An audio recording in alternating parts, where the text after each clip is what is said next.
Hello everybody, this is Bradley from RaceBeacon, and today it seems we have finally found out which team Audi will be making their return to Formula 1 with in just a couple of years' time. So we have this tweet from Fastest Pit Stop with the source from Motorsport Total, which I'd say fairly credible, stating that Audi are set to take a majority stake of 75% of the Sauber F1 team, currently named in a sponsorship deal Alfa Romeo.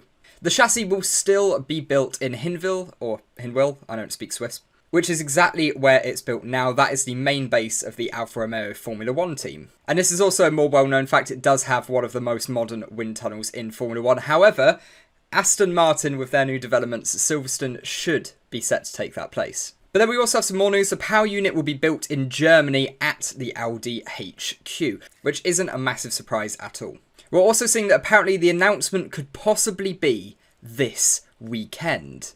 Now, I'm not 100% sure if that will end up being the case. We are, of course, just coming back from the summer break, so I guess it is a good time to make these big announcements. It's around this time of year we normally start to see drivers retiring as well, but Seb jumped the gun a little bit on that one. We are set to see the Audi name return to Formula 1 in 2026. That's when the actual takeover with the name will occur. They'll probably get this majority stake very shortly, but all of the actual Audi branding will come once it's established, which is definitely going to be a couple of years down the line. Now, what makes this so interesting is that previously it was actually McLaren that were rumoured to be partnering up with Audi in the future when these new engine regulations come in. And there's actually an interesting note in the article about this. It's Gerhard Berger confirms that he actually did have a mediator role between McLaren and Audi, saying Berger put the royal family from Bahrain, which holds a 60% stake in the McLaren group via the Mumtalakat State Fund.